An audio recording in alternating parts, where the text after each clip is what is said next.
بسم الله الرحمن الرحيم.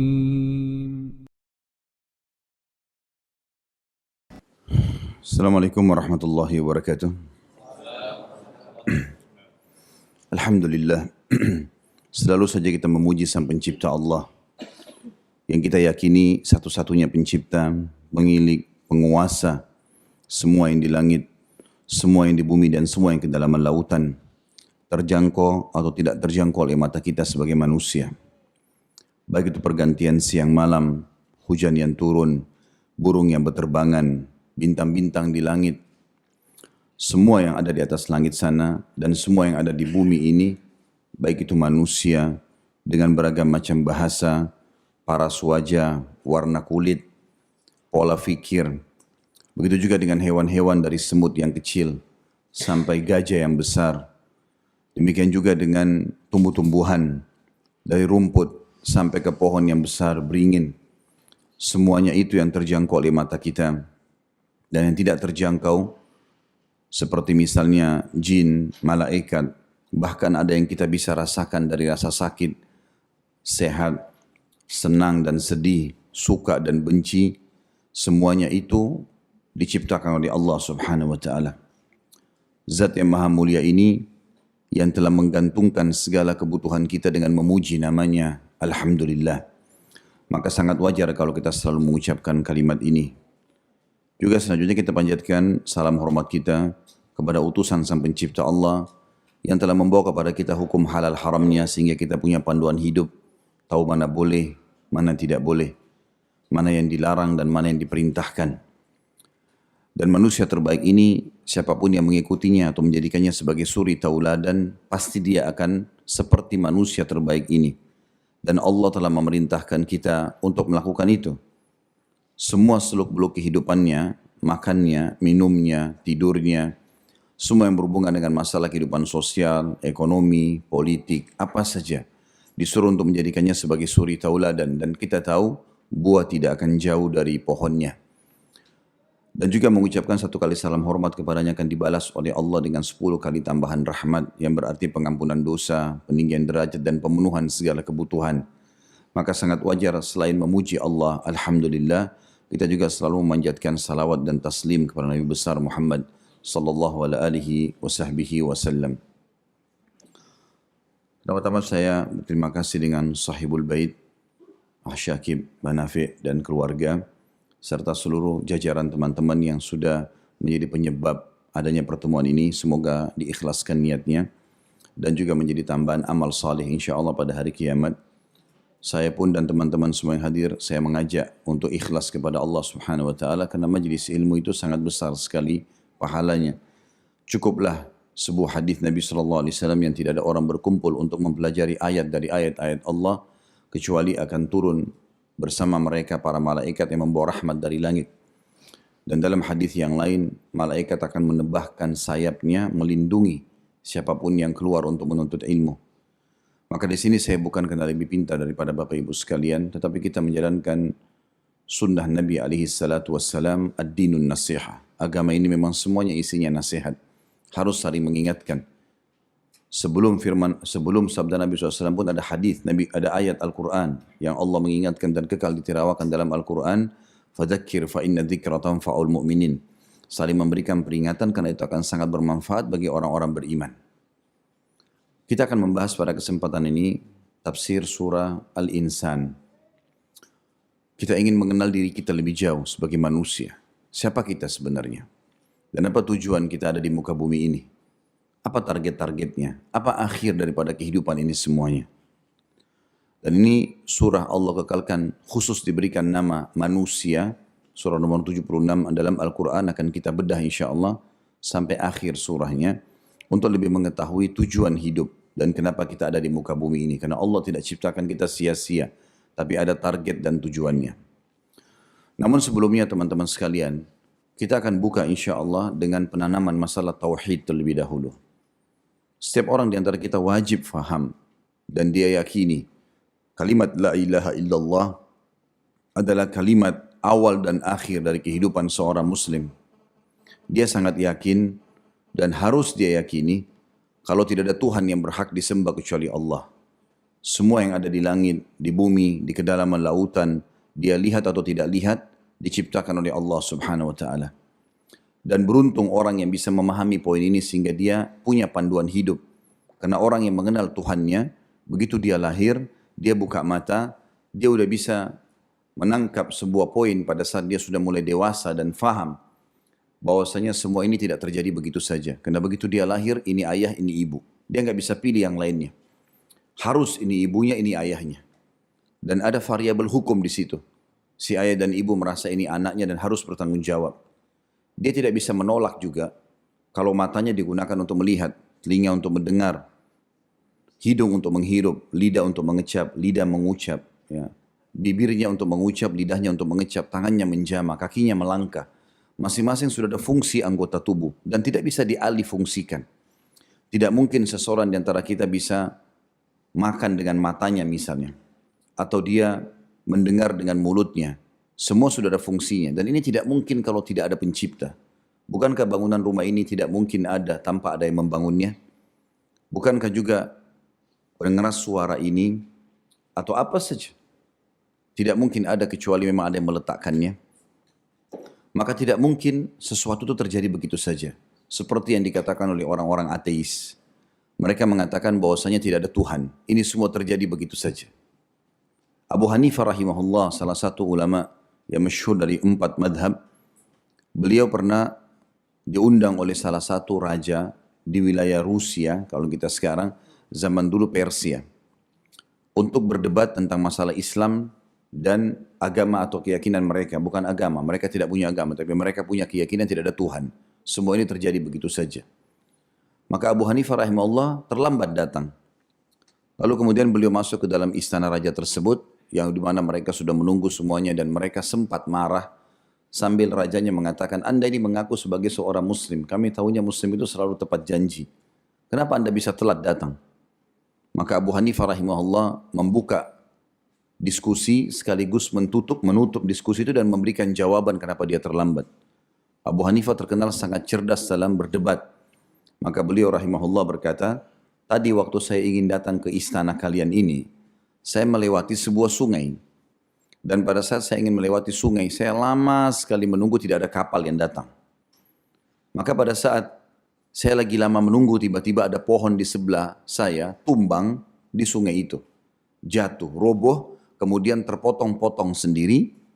Setelah terpotong-potong sendiri, ada tali entah dari mana terbang mengikat pohon-pohon, batu batang pohon tersebut. Lalu kemudian menjadilah dia kapal kecil atau perahu yang bisa saya naik lalu saya menyeberang sungai, barulah saya sampai ke tempat kalian. Kata raja tersebut, Anda ini sudah menggabungkan 2 keburukan. Sudah telat datang, kemudian tambah lagi Anda menceritakan cerita yang bohong. Mana bisa pohon tumbang, terpotong-potong sendiri, ada tali entah dari mana mengikat sendiri, lalu jadi kapal sendiri. Kata Abu Hanifah rahimahullah, apakah kalian tidak percaya pohon itu bisa tumbang sendiri? Bisa terikat sendiri, bisa jadi kapal sendiri? Mereka bilang tidak mungkin. Pasti ada manusia yang merakitnya. Maka kata Abu Hanifah rahimahullah, bagaimana kalian tidak percaya itu sementara kalian mengatakan seluruh fenomena alam ini tidak ada yang menciptakannya. Maka akhirnya mereka merenungi masalah itu lalu kemudian mereka masuk Islam di tangan Abu Hanifah rahimahullah. Kita teman-teman sekalian sebagai seorang muslim sudah sangat dimanja oleh Allah. Apalagi yang lahir dalam keadaan Islam. Karena begitu kita lahir diingatkan oleh orang tua kita, ada Tuhanmu namanya Allah. Diajarkan cara menyembah Allah.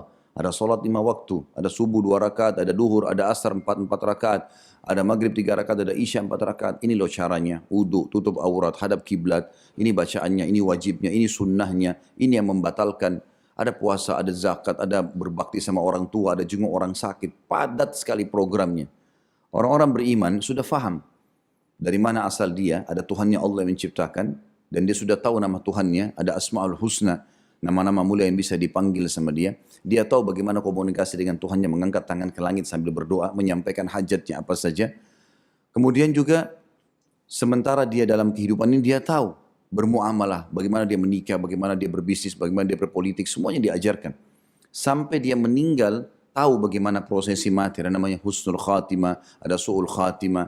Bahkan diajarkan bagaimana cara mati yang baik, mati syahid di medan perang, mati dalam membela harta, membela keluarga, mati dalam ibadah. Dan disampaikan kalau su'ul khatimah itu mati dalam keadaan maksiat dan seterusnya. Nanti akan ada alam kubur, dijelaskan panjang lebar. Alam kubur itu ada alam barzah. Ada di dalam situ kehidupan. Kalau bukan taman dari taman surga atau lubang dari lubang neraka. Kemudian akan ada hari kebangkitan, dibangkitkan nanti di mahsyar. Ditimbang amal baik dan amal buruk. Kata Nabi SAW, kalau orang meninggal dunia lalu masuk ke dalam kuburan, kalau dia orang beriman, maka akan datang malaikat, mendudukkan dia lalu menanyakan kepadanya, siapa Tuhanmu, siapa Nabimu, apa kitabmu. Maka dia akan menjawab dengan lancar sekali. Kemudian dibukakan baginya pintu neraka. Dan dia ketakutan melihat neraka tersebut karena dengan jeritannya, dengan suara yang menakutkan. Maka malaikat bilang, lihat dari apa Allah selamatkan dirimu. Maka dia pun, ya, atau ditutup pintu neraka tersebut lalu dibuka pintu surga. Dengan dayang-dayang, dengan permadani, dengan istana, dengan pemandangan yang indah. Maka malaikat bilang, ini tempat kau sekarang. Dia pun akhirnya merasa gembira dan akhirnya Allah Subhanahu wa taala mengatakan, paparkan untuk hambaku ini perbandani dari surga yang tiap pagi dan petang datang kepadanya bau wanginya. Maka jadilah kuburannya taman dari taman surga. Jadi kita sudah tahu kuburan pun yang kita lihat batu nisan dan tanah bagi orang yang hidup, orang yang mati tahu kalau itu adalah taman dari taman surga orang beriman. Dan kalau orang kafir, orang fasik yang banyak maksiat, pasti akan tersiksa. Nabi SAW pernah melewati 2 buah kuburan lalu berkata, sungguhnya 2 penghuni kuburan sedang disiksa. Dan mereka disiksa pada hal yang mereka tidak anggap besar, tapi itu besar di sisi Allah. Yang satu tidak cebok pada saat kencing, tidak bersuci, dan yang satu suka mengadu domba. Kemudian Nabi SAW juga lewat kuburan yang lain pernah sambil kelihatan raut wajah beliau berubah dan seperti mengeluarkan kalimat menghardik. Kebetulan ada seorang sahabat bernama Rafi' radhiyallahu anhu melihat itu, lalu mengatakan, ya Rasulullah, adakah yang salah yang aku lakukan? Dia fikir dirinya yang sedang dipermasalahkan oleh Nabi SAW. Maka Nabi SAW mengatakan, bukan kamu hai Rafi', tapi penghuni kuburan ini. Dia waktu masih hidup, pernah saya tugaskan mengumpul zakat, kemudian dia menyembunyikan 1 lembar baju. Maka dengan itu Allah sekarang memberikan dia di kuburannya 1 lembar baju juga dari api neraka yang membakarnya. Ada kehidupan alam barzah diceritakan dengan banyak dalil berhubungan dengan masalah itu. Itu juga dengan hari kebangkitan, di hari kiamat. Allah jelaskan, فَمَنْ يَعْمَلْ مِثْقَالَ ذَرَّةٍ خَيْرًا يَرَى. Siapa yang berbuat seperti biji sawi dari kebaikan, pasti dia akan lihat dan dihisab, diberikan balasannya. وَمَنْ يَعْمَلْ مِثْقَالَ ذَرَّةٍ شَرًّا يَرَى. Siapa yang berbuat dari keburukan seperti biji sawi akan dia lihat. Semua dipertemukan. Lalu diceritakan tentang ciri-ciri kebangkitan. Allah turunkan khusus surah Al-Qiyamah. Menceritakan panjang lebar tentang keadaan hal tersebut. Surah Zalzalah dan banyak yang lainnya. Kemudian ada surga dan neraka. Surga dan neraka sekarang rumah, tempat tinggal abadi bagi orang beriman. Surga dan tempat abadi bagi orang kafir, musyrik dan munafik. Neraka sudah dirincikan dengan sangat rinci bagi orang beriman. Dari pasirnya, bangunannya, bidadari dan bidadarahnya, makanan dan kebun-kebunnya, segala macam hal sudah diceritakan. Begitu juga dengan neraka, siksa paling rendah sampai paling tinggi juga sudah diceritakan. Seorang muslim yang beriman sama Allah punya satu paket hidup yang dia sudah tahu. Dari mana asalnya, apa tujuan hidupnya, dan kemana arah dia hidup. Akan ada surga dan neraka dan bagaimana mencapai itu. Tapi orang-orang ateis tidak meyakini masalah itu. Mereka tidak punya Tuhan sehingga pelin-pelan. Dikatakan oleh para ulama, subhanallah di zaman kita sekarang dengan teknologi yang canggih, Allah Subhanahu wa taala memudahkan para ateis, khusus kebanyakan mayoritasnya orang ateis yang tidak yakin ada Allah, mereka justru yang banyak menjadi ilmuwan. Mereka menjadi ilmuwan, meneliti ke langit, meneliti di bumi, meneliti di dalam lautan. Bahkan mereka sangat menonjol dalam masalah itu. Ulama menanggapi, kenapa harus orang ateis? Ternyata memang karena mereka belum yakin ada Allah. Sehingga Allah buat dia mengadakan penelitian. Sampai pada sebuah titik nanti dia hanya mengatakan, sungguh luar biasa, sungguh begini dan begitu. Jadi dia pun terkagum-kagum untuk meyakini Tuhannya. Kalau kita seorang muslim sudah sangat faham dan tidak butuh semua bukti itu. Karena kita sudah tahu, oh iya ini caranya begini, oh ini haram, oh ini halal. Saya kalau berbuat ini saya akan dapat ini. Semua keutamaan ibadah sudah ada. Kalau saya berbuat dosa ini loh ancamannya, semua sudah ada hukumannya. Maka sudah gamblang semua bagi seorang muslim. Kalau kita berjalan dengan akal fikiran orang-orang ateis yang mengatakan tidak ada Tuhan. Mereka mengatakan manusia itu penduduk bumi yang paling canggih. Bagi mereka manusia penduduk bumi yang paling canggih. Dan Pertimbangan-pertimbangan karena manusia sekarang bisa menemukan, bisa membuat kereta api, pesawat, kapal laut, sekarang lebih canggih lagi dengan handphone, dengan internetnya, dengan laptop dan segala macam hal. Entah 10-20 tahun ke depan ada apa. Lalu mereka mengatakan manusia adalah penduduk bumi yang paling canggih. Kalau kita berjalan dengan akal-akalan mereka, kita semua manusia. Pertanyaan sederhana, apa andil kita yang hadir di sini dengan setetes air yang ada di depan mata kita ini? Kita cuma tahu haus, ada sistem. Haus, harus minum. Kalau enggak, nggak bisa. Dari mana? Siapa yang ciptakan kita? Kita dari mana asalnya? Air ini dari mana? Dan siapa yang mengajarkan kita harus minum? Nggak bisa ahli yang lain. Kalau kita haus makan, nggak bisa. Atau kita tidur tetap haus. Harus air. Kemudian juga begitu kalau makan lapar, harus makan, nggak bisa yang lain. Capek, harus istirahat. Ada fenomena alam yang lengkap sekali yang kita tidak bisa menghindar darinya. Yang jelas-jelas harus ada yang menciptakan itu. Tapi seorang muslim sudah memahami kalau dia punya kalimat la ilaha illallah. Kalimat ini teman-teman, tidak ada Tuhan yang berhak disembah kecuali Allah, adalah kalimat luar biasa. Karena kalimat ini surga dan neraka ada. Karena kalimat ini kitab-kitab diturunkan. Karena kalimat ini rasul-rasul diutus. Karena kalimat ini diketahui mana halal, mana haram. Diketahui mana orang baik, mana orang buruk. Ini kalimat maknanya sangat dalam. Sampai 10 tahun pertama dakwah baginda Nabi SAW di Mekah, itu tahun ke-11 masa kenabian baru ada Isra Mi'raj, perintah sholat 5 waktu. Sebelumnya 10 tahun pertama nggak ada zakat, nggak ada puasa. Ya, belum ada puasa, belum ada haji, belum ada jihad. Sholat pun masih disyariatkan oleh Allah SWT, sholat malam kepada baginda Nabi SAW. Bukan umumnya muslimin. Gitu kan. Nanti setelah itu baru ada perintah di tahun 11 masa kenabian. Maka 10 tahun ini apa dakwah Nabi SAW? Tentang masalah tauhid, penanaman itu. Bagaimana memahami ini batu, ini pohon, ini semua, ini makhluk. Kita ini sama dengan api, sama dengan air, sama dengan pohon, sama dengan semuanya sebagai makhluk. Langit, bumi, semuanya, udara, air, sama. Sebagai makhluk. Tugas kita menggunakan semua ini sebagai fasilitas untuk mengenal Sang Pencipta Allah dan patuh padanya. Bukan malah bergantung pada benda-benda tersebut. Siapa yang bergantung maka dia bisa syirik. Diketahui bahwa usaha syirik adalah menyekutukan Allah. Maka dianggap dia adalah orang yang melanggar. Gitu kan. Maka ini teman-teman sekalian adalah pembukaan dari penyampaian kita. Bagaimana nanti kita mengenal lebih jauh tentang al-insan atau insan manusia ini yang Allah ceritakan dalam Al-Quran. Tapi sebelumnya kita harus memahami dulu memang ada pencipta Allah subhanahu wa ta'ala. Dan orang yang hidup mengenal Tuhannya maka dia akan bahagia. Karena dia tahu mana asalnya, dari mana asalnya, apa tujuan hidupnya, mana yang boleh tidak boleh sampai bagaimana kalau dia meninggal nanti, kemana arah tujuan hidupnya. Kalau yang punya Al-Quran di handphonenya bisa dibuka ya. Kita lihat sama-sama surah Al-Insan, surah nomor 76 dalam Al-Quran. Saya bacakan yang pertama. A'udzu billahi minasyaitonir rajim. Bismillahirrahmanirrahim. Hal ata 'alal insani hinum minad dahri lam yakun syai'an madhkura. Pernah enggak kalian hai manusia kata Allah berfikir merenung kalau kalian dari sesuatu yang tidak ada?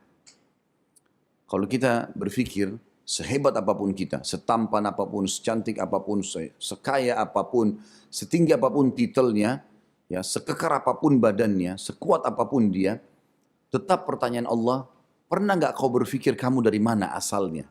Allah ajak berfikir manusia. Lalu Allah jelaskan kepada kita, dari mana asalmu? Perhatikan baik-baik hai manusia. Jangan pernah sombong. Jangan pernah menolak adanya Sang Pencipta Allah. Karena Allah mengatakan di ayat 2-nya, Inna khalaqnal insana min nutfatin amsyadin nabtalihi faja'alnahu sami'an basira. Sesungguhnya kamilah yang telah menciptakan kalian hai manusia. Dari mana? Dari setetes mani yang bercampur, yang kami hendak mengujinya dengan perintah dan larangan. Karena itu kami jadikan dia bisa mendengar dan melihat. Ya. Sperma, air mani, semua orang tahu apalagi kalau sudah dewasa, baunya tidak sedap, ya. Dan kalau tidak dibutuhkan dibuang. Perempuan pun yang tadinya tahu ada sel telur di dalam rahimnya, dan kalau ada sperma masuk dari suaminya yang halal, maka dia akan hamil nantinya dan punya anak. Dia tahu akan jadi manusia. Tapi kalau dia tidak perlu, dia akan cebok dan dibuang. Dalam banyak ayat yang lain Allah mengatakan dari air yang terhina, itulah mani. Dan kita semua dari sana. Yang uniknya, banyak manusia, begitu dia waktu dia kecil dia nggak bisa apa-apa. Ibunya yang suapin, ayahnya yang carikan uang, bajunya dibelikan, dipakaikan, diajaran cara jalan, cara ini, cara itu. Sampai dia mulai sekolah, mulai besar. Begitu sudah mulai tamat kuliah, sudah mulai sarjana, sudah mulai pintar, maka Allah mengatakan, فَإِذَا هُوَ خَصِيمٌ مُبِينٌ. Tiba-tiba dia menjadi pembangkang yang nyata. Nggak ada Tuhan. Nggak ada, ini semua terjadi begitu saja. Dan dia lupa ciptaannya dia dari mana. Lalu Allah mengatakan selanjutnya, ini tujuan hidup ada di sini Allah bilang ya. Kami ciptakan mereka dari setes sperma, hai manusia kami ciptakan kamu. Tujuannya untuk supaya kami uji mereka dengan perintah dan cobaan. Taat nggak? Diciptakan untuk melakukan ini perintah ya, 1, 2, 3, 4, 5, ini larangannya, jauhi. Dan karena itu kami berikan, jadikan mereka mendengar dan melihat. Ini tujuannya ada pendengaran dan ini untuk digunakan dalam ketaatan kepada Allah Subhanahu Wa Taala. Allah mengatakan ayat 3-nya, Inna hadainahu sabila imma syakiran wa imma kafura. Sesungguhnya kami benar-benar telah menunjukinya jalan yang lurus. Jalan yang lurus ini kata ulama tafsir, Allah turunkan kitab dari langit kayak kita Al-Quran, Allah utus utusannya dari manusia, Nabi Muhammad SAW. Kenapa dari kalangan manusia? Agar kita bisa mengikutinya. Nabi Muhammad SAW sama dengan kita, lahir dari rahim seorang ibu, kemudian anak-anak, bayi, anak-anak, remaja, dia juga punya angan-angan seperti remaja umumnya, punya pasangan hidup, setelah menikah pengen punya anak, setelah punya anak nanti akhirnya punya prestasi ini, prestasi itu, sampai akhirnya meninggal dunia. Maka Allah Subhanahu Wa Taala mengatakan kami akan pandu dia ke jalan yang lurus. Ini loh ada larangan, ini boleh, ini enggak boleh. Peringatan-peringatan Allah banyak. Ada yang bersyukur, dia terima, dia beriman lalu dia menjalankan, dan ada yang kufur. Ada yang tidak mau. Ayat 4-nya Allah ceritakan tentang orang yang kufur dulu. Dan uniknya di surah ini Allah Subhanahu Wa Taala membuktikan kepada kita kalau Allah ingin kita menjadi orang baik dan selamat. Allah nggak ingin hambanya masuk neraka. Di sini ayat 4 Allah sebutkan tentang akibat orang yang kufur. Tapi setelahnya Allah ayat 5, ayat 6, ayat 7 dan beberapa ayat ke depan semuanya berbicara tentang orang yang patuh. Apa yang akan dia dapatkan? Ancaman cuma satu, tapi pemberian hadiah dari Allah yang beriman banyak. Karena Allah SWT tidak ingin kita kufur. Nah, orang kufur tidak ada manfaatnya bagi dia. Dia memungkiri Allah untuk apa gitu? Apa manfaatnya buat dia? Apa yang akan dia sembah? Unik kadang-kadang. Ada orang memungkiri Tuhan Allah tapi dia sembah patung. Patung itu dia yang pahat, dia yang bentuk matanya, dia yang warnain, dia yang angkat ke tempat yang dia mau sembah. Lalu dia berikan nama, kalau rusak dia yang perbaikin. Lalu dia panggil Tuhan. Bagaimana bisa? Ada yang sembah pohon, ada yang sembah hewan, gitu kan? Kita sudah tahu di beberapa negara ada yang menyembah sapi. Sesuatu tidak masuk di akal, gitu kan? Ada yang menyembah rahim wanita dengan alasan manusia keluar dari sana. Sesuatu yang konyol sekali gitu. Ya. Allah mengatakan tentang orang kafir, Inna a'tadna lil kafirina salasila wa aglalan wa sa'ira. Ketahuilah, yang kufur tidak mau dengar peringatan-peringatan dari kami, maka kami telah menyediakan bagi orang-orang kafir rantai, belenggu dan neraka yang menyala-nyala. Dah, Allah ingatkan satu kali saja. Orang yang kufur itu loh jawabannya. Jadi Allah SWT tidak berpanjang lebar dalam surah ini menjelaskan kalau kufur nanti tangan dipotong, nanti begini, tidak. Allah kasih tahu saja akan ada belenggu dan api menyala-menyala. Sudah cukup. Setelah itu Allah ingin kita beriman. Terbukti Allah sebutkan setelahnya. Banyak ayat, orang kufur cuma satu ancaman, satu ayat, selebihnya orang beriman banyak sekali. Di ayat 5-nya Allah mengatakan, Innal abrara yashrabuna min ka'sin kana mizajuha kafura. Sesungguhnya sebaliknya orang-orang yang patuh, yang beriman, mereka akan mendapatkan, yang berbuat kebaikan akan minum dari gelas yang berisi dan dari campuran air kafur. Apa itu air kafur? Di ayat 6-nya Allah bilang, Aina yashrabu biha ibadullahi yufajjirunaha tafjira. Yaitu mata air dalam surga yang daripadanya hamba-hamba Allah minum, yang mereka dapat mengalirkannya dengan sebaik-baiknya. Ya, sebelum kita lanjutkan bahasan ini, orang beriman teman-teman, kalau kita beriman sama Allah SWT dan yakin Allah pencipta, kita hanya takut padanya dan kita hanya mengerjakan perintahnya, meninggalkan larangannya, ada ketentraman jiwa. Orang beriman, mau kaya, mau miskin, mau sehat, mau sakit, mau muda, mau tua, selalu hidupnya aman. Dia merasa aman, karena dia tahu ada Tuhannya, Allah Subhanahu Wa Taala. Dia kalau sehat, atau dia lagi kaya, yang ciptakan dia Allah, yang memberikan kesehatan dan kekayaan Allah, yang bisa mempertahankannya hanya Allah.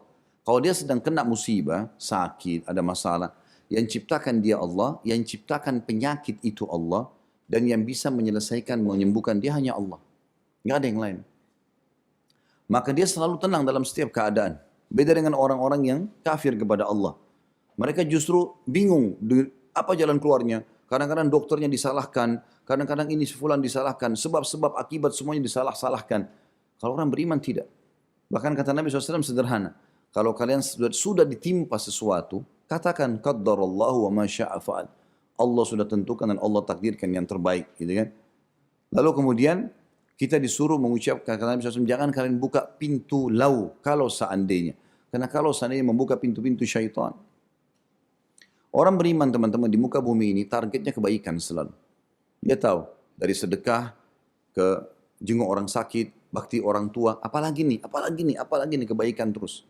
Dan dia berusaha menjauhi semua dosa. Karena dia tahu ada hukumannya. Dia jauhi zina, dia jauhi riba, dia jauhi bohong karena dia tahu ada ancaman-ancaman di situ.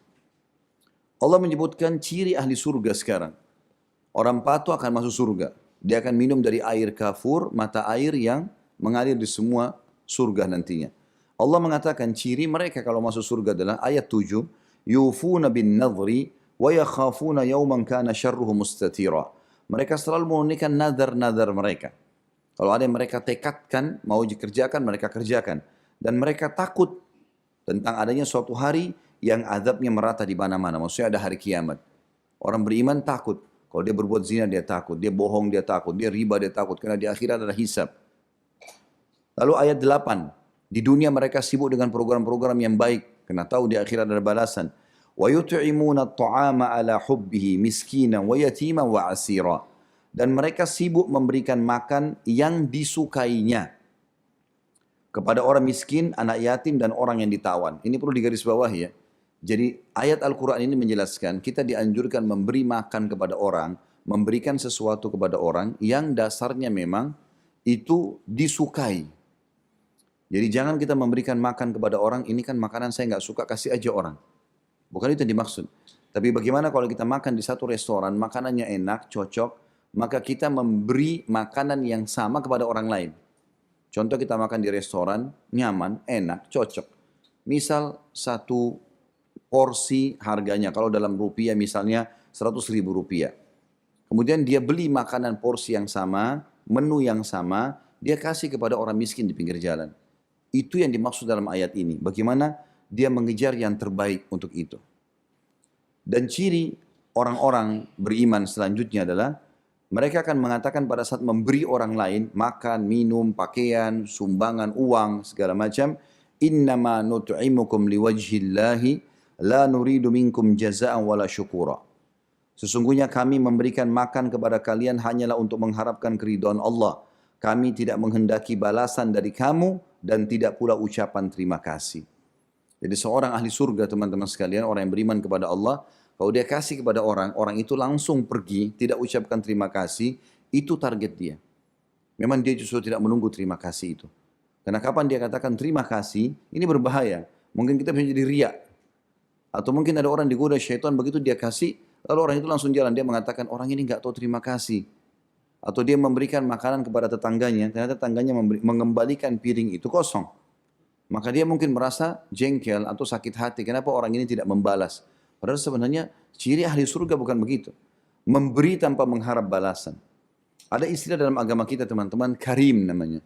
Karim itu orang yang mulia, dermawan tapi mulia. Karim sifatnya Allah akramul akramin, zat yang sangat mulia. Karim artinya memberi tanpa mau minta balasan. Pokoknya dia bantu saja. Islam memang mengajarkan kita begitu. Tugas kita selalu menghubungkan kehidupan kita dengan sosial.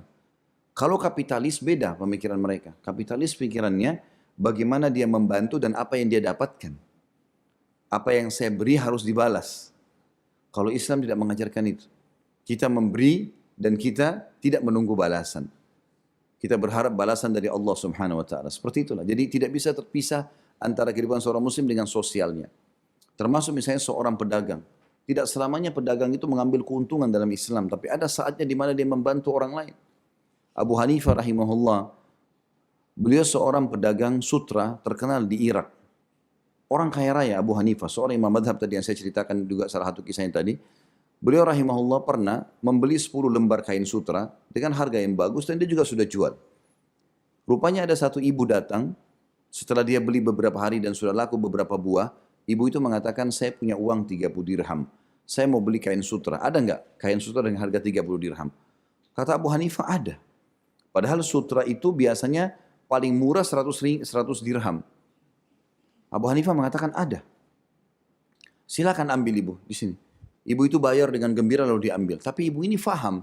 Dia bilang, wahai imam. Imam ini kalau kita guru ya. Wahai imam. Dia tahu ini Abu Hanifah.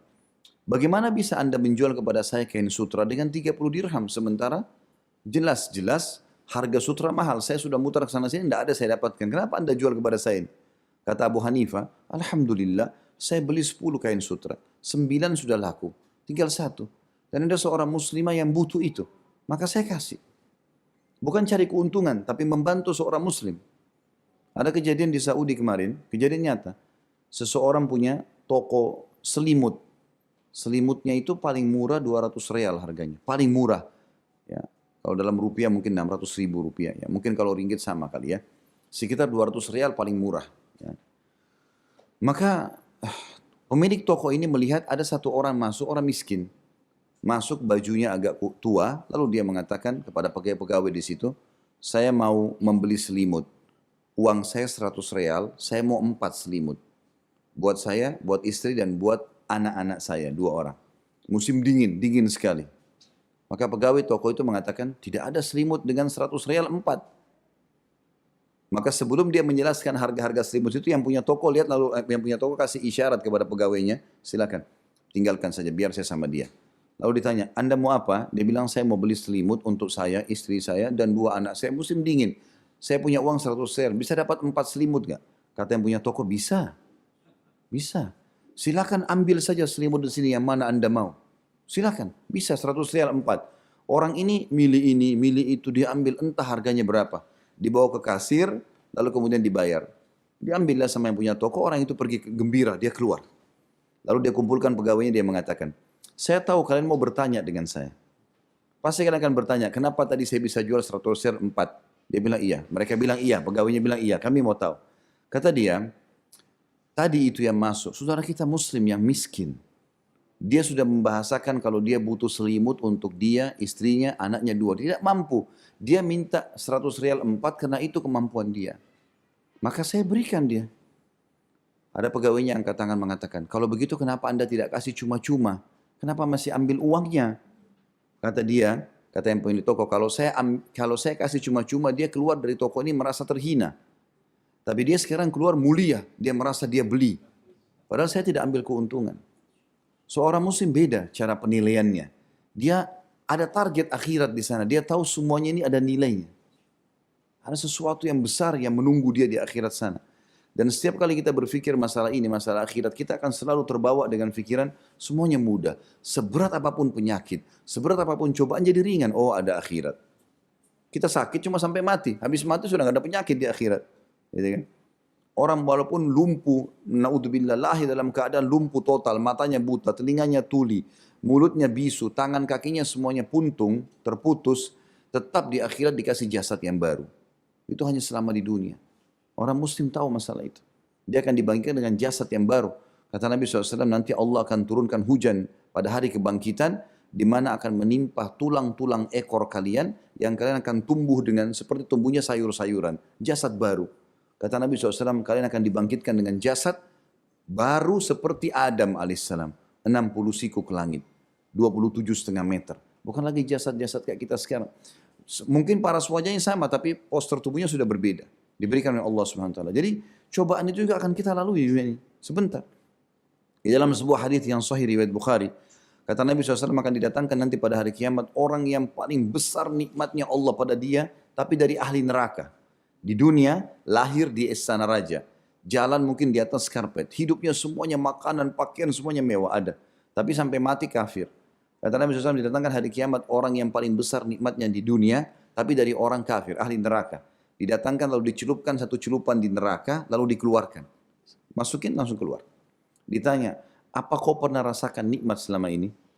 Apa kau pernah melihat nikmat selama ini? Bukan cuma rasakan, kau pernah lihat gak? Dia bilang tidak pernah. Hilang semua nikmat dunia dia hanya dengan satu celupan di neraka. Bagaimana dengan penghuninya? Lalu didatangkan orang yang paling miskin di dunia, paling susah hidupnya. Kemudian paling susah hidupnya, kemudian dia didatangkan pada hari kiamat, mungkin tidak bisa makan, tidak ada pakaian selama dunia, banyak penyakit, diganggu oleh orang, dicelupkan satu celupan di surga, lalu dikeluarkan. Ditanya, apa kau pernah rasakan kesusahan hidup selama ini? Pernah kau menderita? Dia bilang tidak pernah sama sekali. Akhirat membantu kita melalui dunia ini sebentar. Makanya kata Nabi SAW, Mali wad dunya. Ada apa saya dengan dunia ini? Perumpamaan saya dengan dunia seperti seorang musafir yang lagi capek, penat, lalu dia datang ke bawah sebuah pohon, dia duduk istirahat, kemudian dia pergi kalau penatnya sudah selesai. Selanjutnya Allah Subhanahu wa taala mengatakan, Inna di ayat 10-nya, Inna nakhafu min rabbina yawman abusan qamtarira. Sesungguhnya kami ini memberi makan orang-orang, membagi-bagi harta kami, ya, memaafkan orang lain dan seterusnya ini karena kami takut menghadapi hari di mana orang-orang akan bermuka masam, penuh dengan kesulitan. Hari kiamat nanti. Orang yang banyak dosa, orang yang kafir akan susah hidupnya. Lalu ayat 11-nya Allah mengatakan fawaqahumullahu syarra dzalikal yaumi walaqahum nadratan wa surura. Maka Tuhan mereka menyelamatkan mereka dari kesusahan itu dan memberikan kepada mereka kejernihan wajah dan kegembiraan hati. Jadi gara-gara mereka mau mengingat akhirat, beriman pada Allah, mengingat akhirat, mengejar akhirat dan dunia ini dilalui dengan target untuk akhirat sana, maka akhirnya Allah menyelamatkan mereka pada hari kiamat nanti. Ada seorang salafus saleh cerita, dia berdagang sama teman-temannya, kemudian teman-temannya ini sama dengan dia, sukses semuanya, cuman bedanya teman-temannya punya tabungan banyak, dia tidak ada tabungan. Karena dia selalu kalau ada keuntungan sibuk bersedekah, sibuk bantu orang terus. Teman-temannya sempat bilang, kamu ini nggak sayang dengan hartamu ya? Setiap kali kamu dapat keuntungan, pasti kamu bantu orang lain. Kami lihat gudang-gudang kami penuh dengan harta kami simpan. Karena kami tidak bersedekah. Kamu tidak sayang dengan hartamu. Kata dia, justru kalian yang tidak sayang harta kalian. Kalau saya sayang. Saking sayangnya harta saya bawa ke sana. Bawa ke akhirat. Ini sedekah-sedekah ini saya sedang bawa ke sana. Kalian lihat di papan mata tidak ada, tapi sebenarnya saya sedang kasih ke sana. Abdullah bin Mubarak rahimahullah tersenyum lebar pada saat ada orang-orang miskin datang dan dia bagi-bagi hartanya. Lalu kemudian dia tersenyum, murid-muridnya heran, kenapa anda tersenyum? Dia bilang orang-orang ini sedang pergi membawa harta-hartaku ketimbangan amalku tanpa ada upah, tanpa ada balasan. Mereka sedang bawa ketimbangan amal, itu orang beriman begitu pikirannya, selalu akhirat. Targetnya kebaikan-kebaikan. Lalu Allah bilang di ayat 12-nya, وَجَزَاهُمْ بِمَا صَبَرُوا جَنَّةً وَحَرِيرًا. Dan dia Allah memberi balasan kepada mereka karena kesabaran mereka dengan surga dan pakaian sutra. Allah SWT akan berikan. Teman-teman sekalian, rahiman wa rahimakumullah, kita di duka bumi ini hanya bertugas sampai ajal datang saja. Sebagai suami, sebagai istri, sebagai orang tua, sebagai anak, sebagai teman, hanya sampai ajal datang. Halal nikmati, haram tinggalkan. Udah, sebatas itu. Enggak lama kok sebenarnya. Maka sabar. Gitu. Kalau ada orang yang dizalimi di muka bumi ini, mudah-mudahan di sini tidak ada, tapi kalau ada orang yang dizalimi di muka bumi ini, dan dia merasa sakit hati sekali, renungi kisah ini, supaya kita tahu bagaimana Allah Subhanahu wa Ta'ala hadir dalam hidup kita kalau kita beriman kepadanya. Nabi Musa alaihissalam pernah berkata kepada Jibril alaihissalam dalam sebuah riwayat, wahai Jibril, saya mau tahu keadilannya Allah. Saya mau tahu bagaimana Allah itu mengatur hamba-hambanya dengan adil nih. Kata Jibril alaihissalam, kau tidak bisa sabar hai Musa. Kata Musa, saya coba sabar. Baik, Jibril lapor kepada Allah, Allah izinkan. Suruh Musa datang ke sebuah sungai. Itu saja. Datang sungai, cuman melihat. Enggak usah bicara apa-apa, enggak menghakimi apa, cuman lihat. Saksikan saja. Musa alaihissalam pergi ke situ. Dari jauh dia lihat di sebuah sungai, ada satu orang dari kejauhan datang naik kuda. Rupanya orang ini haus, dia berhenti di sungai itu, lalu dia turun dari kuda, lalu dia minum air. Rupanya di kantong, di pinggang sebelah kanan orang ini dan sebelah kiri ada kantong-kantong uang yang dia sudah bungkus, kemudian jatuh waktu dia habis minum. Dia nggak sadar, dia naik ke atas kuda, dia pergi. Dia nggak sadar kalau uangnya jatuh. Ini orang yang pertama. Orang yang kedua datang, ada anak kecil, belum balik. Entah dari mana datang ke sungai itu minum air. Selesai minum air, dia lihat di situ rupanya ada kantong uang. Dia ambil sama dia, langsung dia pergi. Ini orang yang kedua. Orang yang ketiga, nggak lama kemudian sudah selesai semuanya tadi, yang naik kuda sudah pergi, anak kecil sudah ambil uang, ada orang buta datang pakai tongkat lewat sungai itu. Dia dengar gemericik air, dia haus, dia mampir, dia minum. Rupanya pada saat si buta minum ini, orang yang naik kuda tadi kembali. Lalu dia bilang, hai, kalau kita mungkin bahasanya, hai bapak, mana, lihat uang saya enggak? Kata si buta itu, saya buta, enggak lihat uang. Dia bilang, enggak mungkin, pasti kamu bohong. Enggak ada orang lain yang sekarang di sini. Dan saya tadi sebelum waktu turun dari kuda minum air di sini, uang saya masih ada. Sekarang tidak ada, berarti kamu yang ambil. Enggak, saya enggak ambil. Ributlah dua orang ini. Gara-gara ribut, si penunggang kuda menghenuskan pedang membunuh si buta. Sekarang teman-teman, menurut kita siapa kira-kira yang salah nih? Penunggang kuda kah? Anak kecil kah? Atau orang buta kah? Nabi Musa alaihissalam mungkin berpikir seperti kita. Nabi Musa alaihissalam bilang sama Jibril, saya nggak bisa sabar. Kenapa nggak bisa sabar? Karena Musa alaihissalam tahu menurut Musa yang salah anak kecil. Kalau anak kecil tidak ambil uang tadi, selesai urusannya. Karena penunggang kuda akan kembali temukan kantong uangnya, selesai kan? Dia nggak akan bunuh si buta. Berarti masalahnya dia anak kecil nih. Menurut Musa alaihissalam, saya tidak sabar. Mestinya tadi Musa maunya ini, dia kalau disuruh datang sama Allah di situ, dia akan berhentikan nih penunggang kuda. Bukan ini yang ambil buta nih. Uangmu diambil sama anak kecil gitu loh. Tapi Musa alaihissalam kan dilarang sama Allah. Dia cuma disuruh lihat. Maka dia bilang sama Jibril, saya nggak bisa sabar. Kata Jibril, sudah saya bilang, kamu nggak bisa sabar. Allah itu luas sekali kemahaadilannya. Tapi kalau kau mau tahu Musa, cerita sebenarnya begini. Mulailah Jibril menyampaikan. Ini anak kecil yang ambil uang, justru dia yang benar. Kok bisa? Kata Musa AS, bagaimana memahami ini? Anak kecil yang ambil uang kok dia yang benar? Kata Jibril AS, ini anak kecil punya ayah. Ada bapaknya dulu, ayahnya dia. Waktu masih hidup ayahnya, pernah kerja jadi pegawai di tempatnya penunggang kuda. Dan pernah beberapa bulan bekerja tidak dikasih gajinya. Dan gaji dia sejumlah uang yang diambil oleh anak kecil itu. Penunggang kuda ini tidak pernah berpikir dia akan lewat di sungai itu, dia akan bawa uang sebanyak itu, dia akan minum di situ, lalu akan datang anak kecil yang merupakan anak dari orang yang pernah dia zalimi, kemudian jatuh dan mengambil haknya. Dan subhanallah, uang itu sejumlah uang kezaliman yang pernah dia lakukan. Kata Musa AS, baiklah, saya faham. Bagaimana dengan nasibnya orang buta yang dibunuh?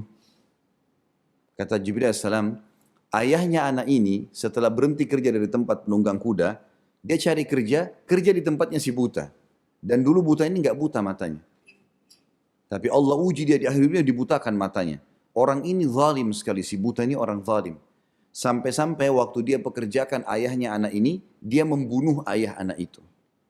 Maka Allah pun mengambil harta dari si zalim, diberikan kepada pemilik haknya, dan Allah membunuh si pembunuh dari tangan orang zalim. Allah subhanahu wa ta'ala punya cara. Tugas kita teman-teman, saya benar atau saya salah? Saya benar, istiqomah saja. Salah kita luruskan, selesai. Sampai ajal datang saja. Itu saja. Dan subhanallah, dalam melalui kehidupan di muka bumi ini, ada konsep kita halal dan haram. Halal ini teman-teman lebih banyak daripada yang haram. Lebih banyak. Misal Allah haramkan babi. Ini babi ya. Ini bahasa Inggrisnya babi begini, bahasa Arabnya, bahasa Melayunya. Ini bentuknya babi, ini suaranya. Jangan makan, ya haram. Karena kalau Allah tidak ciptakan, manusia kadang-kadang rewel. Nanti dia akan tanya Allah, ya Allah kau haramkan babi tapi kami tidak tahu mukanya. Nah ini loh babi itu ini, jangan dimakan. Ini itu. Nah Allah ganti. Kita kan dikasih potensi oleh Allah suka makan daging. Tapi Allah haramkan. Ini menandakan haram itu lebih sedikit daripada yang haram, yang halal. Itu haram itu sedikit sekali. Babi haram, Allah ganti dengan sapi, kambing, ayam, kelinci, semua hewan air. Silakan makan. Berarti kan yang halal lebih banyak daripada yang haram. Sekarang nggak boleh minum khamar, jangan minum khamar. Allah ganti dengan susu, air putih, sirup, madu, banyak. Allah larang zina, Allah buka pintu pernikahan. Allah SWT berikan jalan keluar, bukan tidak. Allah ajar caranya, gitu kan. Maka perbuatan haram itu sedikit sekali dan tidak ada gunanya kita pakai atau kita lakukan. Karena perbuatan haram itu sifatnya sebagai ujian dari Allah Subhanahu wa taala. Patuh enggak? Haram itu sedikit sekali, hanya menguji kita. Patuh enggak? Seperti kalau kita kerja di satu perusahaan, perusahaan kalau Anda misalnya datang melamar kerja, maka dia akan jelaskan, misalnya saya pemilik perusahaan, Anda kalau bekerja dapat 1, 2, 3, 4, atau kerjakan 1, 2, 3, 4, 5 akan dapat ini, dapat mobil, dapat gaji, dapat ini segala macam. Gitu. Setelah kita jelaskan semua ini, dia tertarik baru kita bilang, kalau kamu telat datang, kalau kamu begini dan begitu, maka ini akan kena hukuman ini. Nggak ada orang kerja di perusahaan, begitu baru mau daftar kerja, langsung disampaikan ancaman dulu. Belum tahu gajinya berapa, belum tahu fasilitasnya apa, tiba-tiba dia bilang, kamu kalau telat akan dipotong gaji kamu, akan begini. Tidak ada pegawai yang mau masuk. Kuasa Allah SWT, Allah beritahukan kepada kita kebaikan-kebaikan, keutamaan. Sampai kata Nabi SAW, basyiru wala tunaffiru. Sampaikan berita gembira, sampaikan tentang surga, keutamaan amal-amal soleh. Dan jangan kalian membuat orang lari. Jangan ancaman-ancaman semuanya. Ancaman nanti kalau orang itu membangkang baru ancaman. Wa yassiru wa la tu'assiru, dan mudahkan dan jangan persulit. Lalu Allah ceritakan tentang keadaan surga selanjutnya, ayat 13. Allah mengatakan muttaqiina fiha 'alal araik la yarawna fiha syamsan wala zamharira. Di dalamnya surga itu mereka akan duduk bertelekan di atas dipan. Mereka tidak merasakan di dalamnya terik matahari dan tidak pula dingin yang bersengatan. Teman-teman harus paham ya, surga sudah ada, neraka sudah ada. Dan kita tinggal tunggu ajal datang sampai ke sana. Orang muslim sudah punya bocorannya, tahu. Bersyukurlah dengan itu. Sampai kata Nabi SAW, demi zat yang jiwa Muhammad dalam genggamannya, maksudnya demi Allah, seseorang di antara kalian lebih dekat dengan surganya daripada tali sendalnya sendiri. Dan seseorang di antara kalian lebih dekat dengan nerakanya dari tali sendalnya sendiri. Ini disebabkan Nabi sebutkan karena ada satu orang Arab Badui, di perang Khaybar, pada saat Nabi SAW menembus benteng Yahudi di Khaybar, ada satu orang Arab Badui, rupanya dia memperhatikan peperangan Nabi SAW. Dia lihat para sahabat, kalau malam, sholat malam, baca Quran, pagi mereka berebut untuk membuatkan masakan teman-teman mujahidnya, yang sedang luka diobati, kebaikan semuanya. Dia tertarik, berhari-hari dia lihat dari jauh, tertarik, dia datang kepada sahabat Nabi. Kalian ini siapa? Dari mana? Apa agama kalian ini? Maka dijelaskanlah kami muslim begini, segala. Tertarik orang ini, mau masuk Islam. Maka dia pun berkata, saya mau masuk Islam. Kata para sahabat, di depan sana ada Rasulullah, utusan Allah sallallahu alaihi wasallam. Datang masuk Islam di tangan dia. Maka orang ini datang, lalu berkata, ya Rasulullah, saya dari Arab Badui, ingin masuk Islam. Kata Nabi SAW, baik ucapkan, asyhadu an la ilaha illallah wahdahu la syarika lah, wa asyhadu anna Muhammadan abduhu wa rasuluh. Syahadat. Orang itu syahadat. Nabi SAW waktu itu kebetulan baru menembus satu benteng namanya benteng Naim. Tembus, ada harta rampasan perang. Ghanimah lagi dibagi-bagi. Kata Nabi SAW kepada sahabat yang bagi-bagi, kasih juga orang ini. Karena orang ini masuk Islam pas pembagian harta. Orang itu bilang apa? Ya Rasulullah, sebentar. Saya masuk Islam bukan untuk harta. Bukan karena ini. Saya ini masuk Islam tadi gara-gara saya dengar sahabat-sahabat Anda cerita, jauh-jauh dari Madinah keluar untuk cari pahala, untuk dibunuh oleh musuh, masuk surga. Mereka gambarkan kepada saya surga. Surga luasnya langit dan bumi, ada dayang-dayang, ada bidadari, ada bidadara, kenikmatan abadi, luar biasa. Itu yang saya kejar ya Rasulullah. Saya berharap anak panah Yahudi ini dari bentengnya terlepas, kena pundak saya di sini, tembus di sini. Dia tunjuk tempatnya. Kata Nabi SAW, kalau kau jujur, Allah kasih. Kalau kau jujur, Allah kasih. Sudah, orang itu berpisah dengan Nabi SAW. Rupanya kecamuk perang. Allahu Akbar, takbir, peperangan. Orang-orang Yahudi lempar anak panah. Orang yang pertama mati orang tadi. Dan anak panahnya dalam hadis Bukhari dikatakan kena di titik yang dia tunjuk. Kena di sini, tembus di sini. Jatuh, meninggal, mati syahid dia. Nabi SAW waktu lihat jenazahnya sambil kaget mengatakan, huwa, ini orang yang tadi ini? Kata sahabat, iya ya Rasulullah. Kata Nabi SAW, maha suci Allah yang benarkan janjinya. Orang ini betul-betul tulus, Allah kasih gitu. Lalu Nabi SAW bilang, siapa yang mau lihat penghuni surga yang belum pernah sujud sekali, ini orangnya. Baru syahadat sudah mati syahid. Baru beliau mengatakan, ketahuilah, seseorang di antara kalian lebih dekat dengan surganya dari tali sendalnya sendiri. Kita tinggal teman-teman halal nikmati, perintah kerjakan, wajib dan sunnah. Mati masuk surga. Sederhana sekali. Itu saja konsepnya. Antum sudah paham? Ini istiqomah saja. Selesai. Tapi orang mau masuk neraka, kata Nabi SAW, dan seseorang di antara kalian lebih dekat dengan neraka daripada tali sendalnya sendiri. Dia zina, dia riba, dia ini, dia itu, mati masuk neraka. Selesai konsepnya. Sederhana sekali. Allah menjelaskan lagi tentang surga. Selain mereka akan duduk bertelekan di dipan-dipan, mereka akan saling ketemu, saling ngobrol satu sama yang lain. Allah mengatakan di ayat 14, wadaniyatan alaihim dhilaluha wa dhullilat qutufuha tadlila. Dan naungan pohon-pohon surga itu dekat di atas mereka dan buahnya dimudahkan memetiknya semudah-mudahnya. Ya, kata para ulama tafsir, kalau orang ahli surga berdiri, buah itu mendekat ke tangannya sehingga mudah dia jangkau. Kalau dia duduk mendekat lagi, kalau dia baring mendekat lagi. Jadi tidak perlu dia ulurkan tangannya. Dan setiap kali buah surga dipetik keluar buah baru dengan kualitas yang sama. Kita tahu di muka bumi ini kalau kita petik buah mangga, tunggu 1 tahun lagi baru berbuah. Di surga tidak begitu, dipetik keluar selalu. Kenikmatan abadi. Sesuatu yang luar biasa dan Allah suruh kita itu. Kejar surga. Dunia kau lewatin saja. Targetnya di sana. Kita mampir di sini dunia untuk meninggikan derajat kita di surga. Seperti sekarang kita sedang ikut training, pelatihan, nanti kita praktekin untuk dapat yang terbaik supaya perangkat ya, tingkat kita di kantor itu naik jabatannya. Allah bilang lagi ayat 15-nya, wa yutafu alaihim bi'aniyatin min fiddatin wa akwabin kanat qawarira. Dan diedarkan kepada mereka penghuni surga itu bejana-bejana dari perak dan piala-piala yang bening laksana kaca untuk mereka minum. Dan dibahasakan dengan piala artinya sesuatu yang besar tapi dia bisa memegangnya. Di ayat 16-nya qawarira min fiddatin qaddaruha taqdira. Dan piala-piala atau bejana-bejana untuk minum itu terbuat dari perak yang telah diukur untuk mereka dengan sebaik-baiknya. Kata para ulama tafsir, ukuran untuk meletakkan mulutnya pas, cairan yang masuk ke mulutnya pas, pegangan tangannya pas, semuanya pas. Dalam sebuah hadis dikatakan, di dalam surga itu ada 4 lautan. Ini juga disebutkan dalam surah Muhammad ya. Surah nomor 47 kalau saya tidak salah ayat 15 masalah itu. Allah mengatakan di surga itu ada sungai dari susu yang tidak pernah berubah, madu yang telah tersaring, arak yang tidak memabukkan dan air tawar yang manis ya.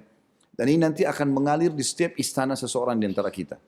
Lalu kemudian kata Ibnu Abbas radhiyallahu anhu dalam sebuah riwayat, air-air yang ada mengalir dalam istana-istana di surga, jangan kalian bayangkan seperti air kalian di dunia yang mungkin seperti kolam ini misalnya tertampung di bawah, enggak. Tapi air itu akan jalan di atas lantai surga dan tidak tumpah. Sehingga ahli surga menyentuhkan gelasnya dan tidak tumpah ini lalu dia minum. Air itu mengalir seperti dia lihat. Ya. Lalu Allah mengatakan di ayat 17.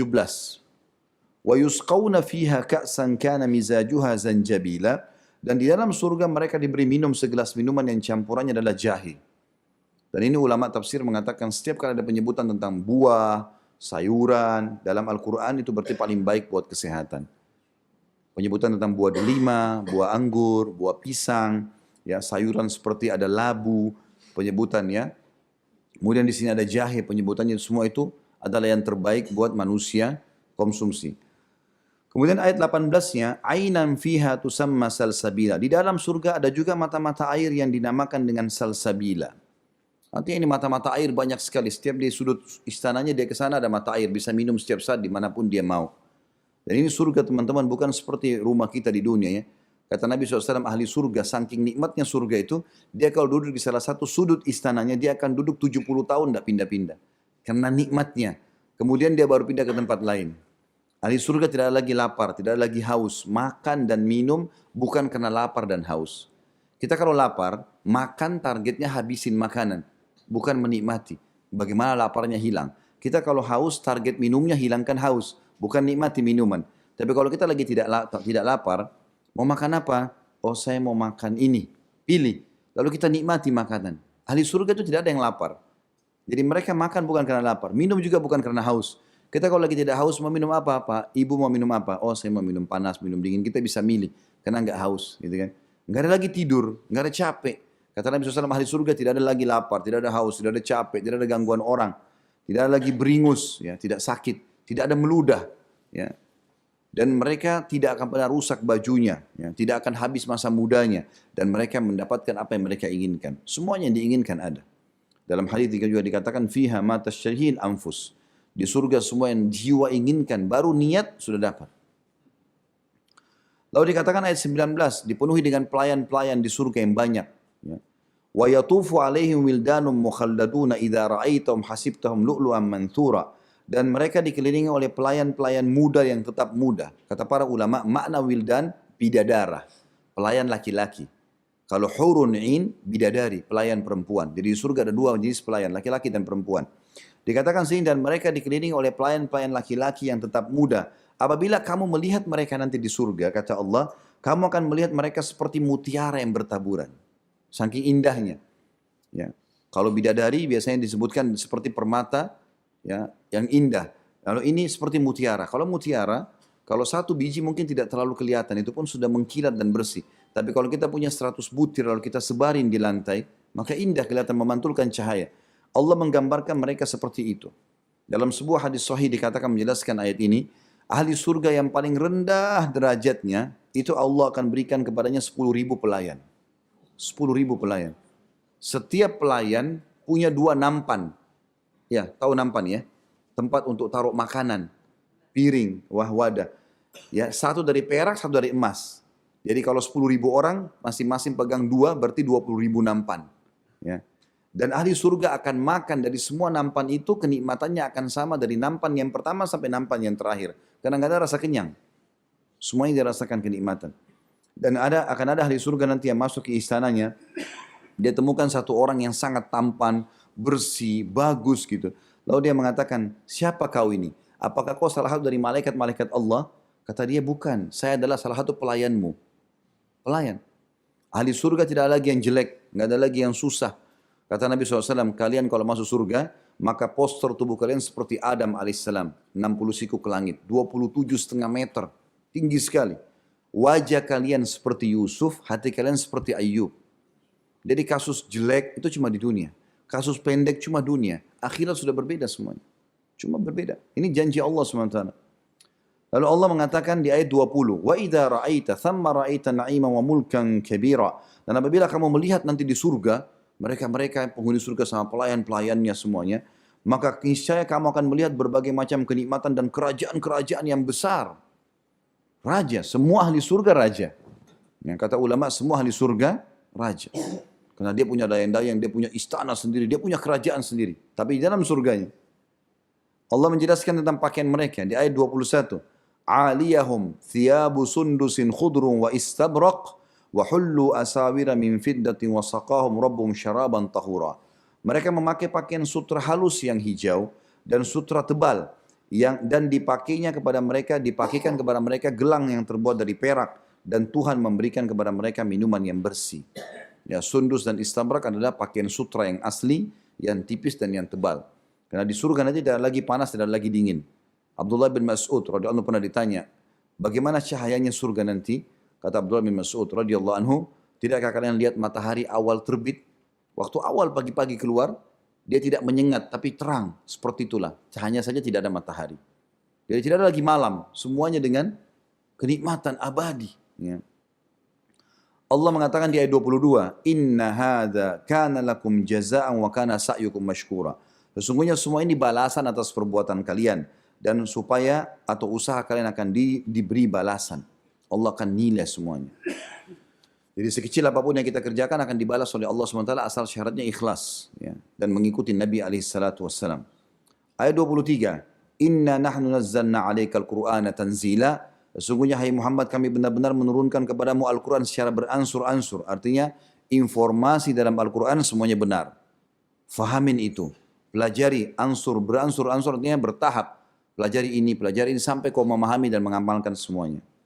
Lalu Allah mengatakan ayat 24, "Fasbir li hukmi rabbika wa la tuti' minhum athiman aw kafura." Maka bersabarlah kamu dalam melaksanakan ketetapan Tuhanmu, halal nikmati, perintah wajib sunnah kerjakan, larangan haram dan makruh jauhi, ya. Dan janganlah kamu ikuti orang yang berdosa dan orang-orang kafir di antara mereka. Jangan terpengaruh dengan orang-orang yang berbuat maksiat. Yang penting kita yang istiqamah. Jangan terpengaruh dengan mereka. Lalu ayat 25, "Wadhkur isma rabbika bukratan wa asila." Dan sebutlah nama Tuhanmu pada pagi dan petang hari. Selalu kau berzikir. Sebagian dalam tafsir mengatakan, selalu kau terapkan hukum Allah di pagi dan petang hari. Sepanjang hidupmu semuanya, hukum Allah. Mau kerjakan apapun, dipantau. Ilmu agama, dipantau ini mesti dijaga. Ya. Ilmu agama ini, hukum Allah SWT ini sebagai bodyguard kita sebenarnya. Kita mau makan, kita mau minum, kita mau bergaul, mau apa saja, Agama memandu, boleh, nggak boleh. Bodyguard kita. Ilmu agama itu sangat baik buat kita. Allah sebutkan juga di ayat 26-nya, "Wa minal laili fasjud lahu wasabbihu lailan tawila." Dan pada sebagian malam, maka bangun sujudlah kepadanya dan bertasbihlah kepadanya pada bagian yang panjang di malam hari. Ini teman-teman yang belum terbiasa sholat malam bangun. Walaupun memang kadang-kadang mungkin kita ada bolong-bolongnya ya. Kadang-kadang ada yang kita kejangan, kadang-kadang tidak. Tapi usahakan, maksimal. Coba lakukan. Abdurrahman bin Auf radhiyallahu anhu pernah berkata, "Ya Rasulullah, saya punya perkara belum selesai. Ada masalah saya belum selesai. Apa yang saya harus lakukan?" Kata Nabi SAW, "Apa kau lupa nasihatku? Mana kau dari sepertiga malam yang Allah turun ke langit bumi, melapor kepada Tuhanmu." Ya. Saya subhanallah pernah hadapi satu masalah di Jakarta waktu itu. Masalah keuangan, lagi mau buka restoran, kemudian ada pekerjaan belum selesai segala macam. Ada satu orang, saya mohon sama Allah, ya Allah mudahkan ini gimana urusannya ini. Masih belum selesai, saya hampir 1 tahun belum buka juga, bangunannya belum selesai segala macam. Ada satu orang rupanya dia kepala tukang, dia yang bantu untuk menyelesaikan tuh. Saya kenal dia, lalu dia mengatakan, biar saya ambil alih pekerjaan ini. Terus dia bilang, "Ustaz, bahasa dia ini saya tahu, ini orang awam, dia ngerti agama gitu. Saya menangkap ini pesan Allah sebenarnya." Dia mengatakan, "Ustaz, kenapa enggak meeting malam-malam?" Saya bilang, "Meeting malam-malam sama siapa?" Gitu kan. Dia bilang, "Sepertiga malam Ustaz." Ini orang awam, dia enggak ngerti. Saya subhanallah tiba-tiba merenung, iya ya. Kenapa saya enggak sholat tahajud ya? Tengah malam minta sama Allah, Allah selesaikan gitu kan. Benar saya amalkan, selesai urusannya gitu kan. Tinggal minta kepada Allah dan Allah gampang modalnya. Wudu, merendah, nangis, selesai. Minta, Allah kasih. Enggak ada sekretaris, enggak ada proposal, enggak ada apa-apa. Mudah sekali. Gitu kan?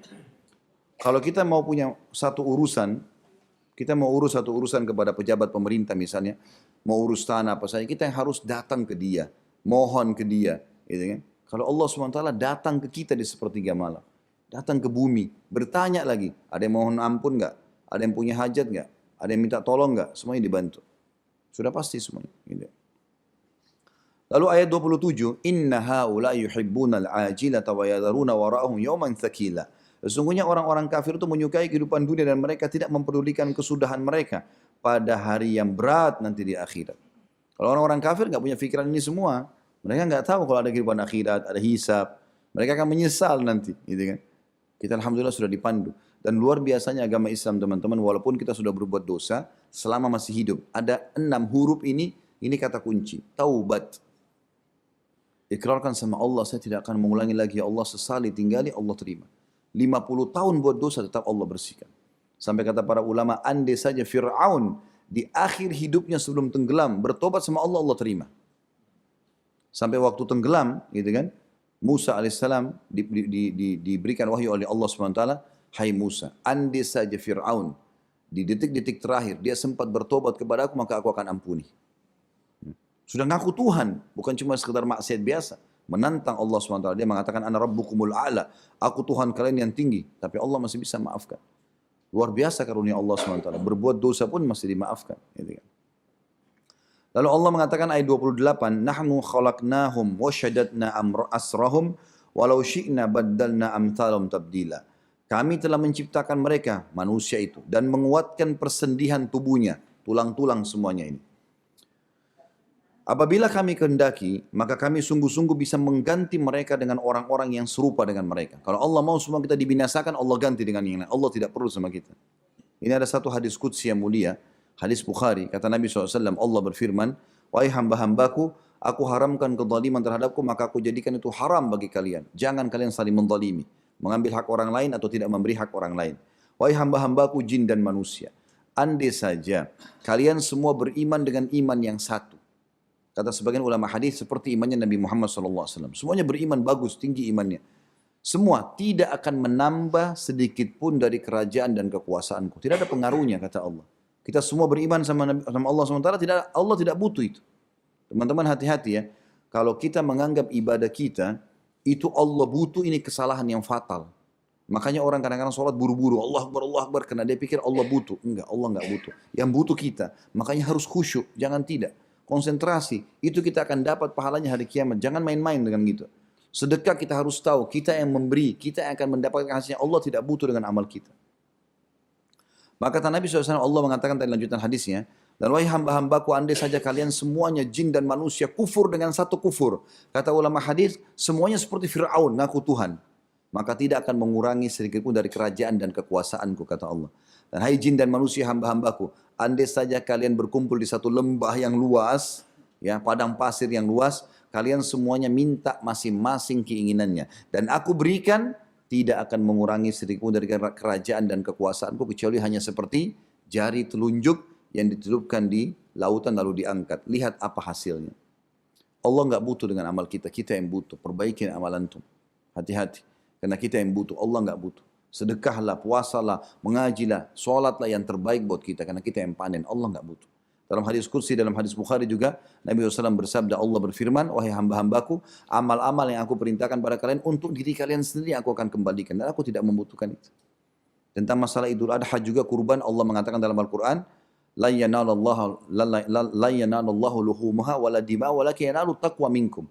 Allah tidak akan perlu dengan darah dan daging hewan kurban kalian, tapi Allah menilai ketakwaan kalian. Patuh enggak? Pilih hewan yang terbaik enggak? Kejar pahala enggak di situ di akhirat nanti? Seperti itu. Lalu ayat 29 mulia sekali ayat ini. Allah mengatakan, inna hadhihi tadhkirah. Faman syaa'a attakhadha ila rabbih sabila. Sesungguhnya ayat-ayat ini 28 ayat ke belakang, ini ayat 29, adalah suatu peringatan. Tazkirah orang Arab juga bilang ini tiket, ya. Ini tazkirah, peringatan, tiket, pas untuk bisa lolos masuk ke surga. Maka barang siapa yang menghendaki kebaikan bagi diri dia, maka niscaya dia mengambil jalan kepada Tuhannya. Dia terima, lalu dia amalkan. Perintah kerjakan, ya, larangan jauhi. Subhanallah, perintah Allah SWT, sholat, puasa, zakat, segala macam ini dimulai dengan ketulusan, keikhlasan, karena Allah tidak terima kecuali dengan ikhlas, dan diakhiri dengan kenikmatan. Orang pergi haji, biayanya besar, capek, panas, waktu banyak tersita, tinggalkan kerjaan. Tapi kalau orang ikhlas pulang dari haji ditanya, mau haji lagi nggak? Kira-kira jawabannya apa? Kecuali dia tidak ikhlas. Dia tidak ikhlas, dia bilang, saya nggak mau lagi karena panas. Tapi orang semua bilang, saya mau haji lagi. Padahal capek, gitu kan? Subhanallah, orang bangun sholat malam, walaupun dia capek, dia ngantuk, tapi kalau orang tanya mau sholat malam lagi, mau, orang mau. Itu ibadah punya kenikmatan, dan dosa teman-teman dimulai dengan ketakutan, diakhiri dengan penyesalan. Orang kalau mau buat zina, takut. Orang kalau mau mencuri, takut. Dimulai dengan ketakutan, beda dengan ibadah, mulai dengan keikhlasan. Kalau maksiat, ketakutan. Lalu kemudian diakhiri dengan penyesalan, pasti nyesal.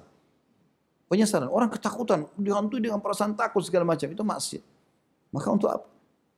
Dosa itu untuk dipelajari dan dijauhi, bukan dicoba. Ini babi haram, nggak usah tahu. Saya mau tahu dulu dagingnya, nggak usah. Tinggalkan aja, selesai. Zina, nggak usah coba zina. Ini nggak usah coba, sudah selesai. Dosa untuk dipelajari dan dijauhi. Amal saleh untuk dipelajari dan diterapkan. Gitu. Kita tahu kalau kita balap motor, jatuh luka, nggak usah jatuh dulu baru bilang, oh ternyata begini ya, nggak usah. Sebelum jatuh nggak usah dilakukan, kan selesai. Yang penting kita tahu ini nggak boleh, selesai, jangan dilanggar. Kita kalau kerja di kantor, ini loh pelanggaran-pelanggaran ya, nanti kena hukuman ini. Nggak usah kita coba supaya kita kena ancaman, enggak. Kerjakan aja apa yang sudah diperintahkan, kita dapat gaji, selesai. Nama kita harum, kan begitu. Allah bilang, ini adalah peringatan. Siapa yang ingin kebaikan buat dirinya, dia ambil ini sebagai peringatan. Lalu Allah mengatakan ayat 30-nya, وَمَا تَشَاءُونَ إِلَّا أَنْ يَشَاءَ اللَّهِ إِنَّ اللَّهَ كَانَ عَلِيمًا حَكِيمًا. Dan kamu tidak mampu menempuh jalan itu kecuali bila dikehendaki Allah. Sesungguhnya Allah adalah maha mengetahui lagi maha bijaksana. Artinya, kalau kalian juga mau beribadah, minta petunjuk sama Allah. Ikuti panduannya Allah. Wahyu, ada Al-Quran dan Sunnah. Jangan buat-buat sendiri. Karena ini perintah Allah SWT. Kalian tidak bisa melakukan kecuali dengan izin Allah SWT. Artinya mengikuti peraturan-peraturan Allah. Allah hanya terima sholat, puasa, segala macam ibadah kalau sesuai dengan apa yang dia inginkan. Seperti kalau pemilik perusahaan, dia akan terima hasil kerja pegawainya kalau sesuai dengan apa yang dia instruksikan. Kalau enggak, dia tidak akan terima. Sederhananya begitu. Lalu Allah mengatakan di penutupan ayat di sini, dikatakan Allah maha pengetahui dan maha bijaksana. Kata ulama, ya tafsir, selalu penutupan, kalau ayat ditutup dengan nama-nama dan sifat Allah, berarti itu adalah ya pelengkap dari apa yang sedang Allah sampaikan. Jadi misal Allah mengatakan Allah maha mengetahui, maksudnya Allah tahu siapa yang tulus ibadah dengan tidak tulus. Dan Allah bijaksana artinya Allah akan memberikan porsi yang baik, yang pas untuk orang-orang yang mau menjalankan. Kalau orang memang dasarnya tidak mau sholat malam, Allah buat dia nggak bangun sekalian. Emang dia nggak mau gitu loh. Dan Allah tahu itu. Kalau dia ada sedikit keinginan, Allah bangunkan. Teman-teman nggak pernah sholat malam, tapi niat nanti sebentar jam 3 saya mau bangun. Kaget terbangun. Asal dia mau. Allah bijaksana. Kasih siapa yang mau. Yang tidak mau ya sudah. Allah biarkan gitu. Penutupannya di ayat 31 Allah mengatakan yudkhilu man yasha'u fi rahmati wadh-dhalimina 'adda lahum 'adzaban alima. Allah memasukkan siapapun yang dikehendaki dalam rahmatnya, maksudnya surganya. Allah mudahkan dia beramal, kemudian dia masuk surga, dan bagi orang-orang zalim disediakan adab yang pedih. Artinya kalau orang zalim ini, kata ulama tafsir, adalah orang yang tidak mau mengikuti perintah-perintah Allah tadi, dan tidak mau menjauhi larangan, tidak mau mengambil hikmah daripada ayat-ayat ini sehingga diterapkan, maka mereka adalah orang-orang yang akan mendapatkan adab yang pedih. Kesimpulan dari apa yang kita sampaikan teman-teman sekalian, sadarilah keberadaan kita di muka bumi ini ada tujuannya. Dalam surah Az-Zariyat, Allah sebutkan, A'udzubillahi minasyaitonirrajim, wa ma khalaqtul jinna wal insa illa liya'budun. La uridu minhum min rizqin wa uridu minhum an yut'imun. Innallaha war-razzaqu dzul quwwatil matin. Aku tidak ciptakan jin dan manusia kecuali untuk beribadah kepadaku. Mana ibadah tunduk. Allah halalkan nikmati, Allah perintahkan kerjakan, Allah larang jauhi, gitu kan? Aku kata Allah tidak pernah menginginkan balasan dari mereka. Dan tidak perlu mereka memberikan aku makanan. Sesungguhnya Allah itu zat yang razak dzul quwwatil matin. Allah itu zat yang tidak pernah berhenti memberikan rezeki dan sangat kuat sebaik-baik tempat untuk bersandar.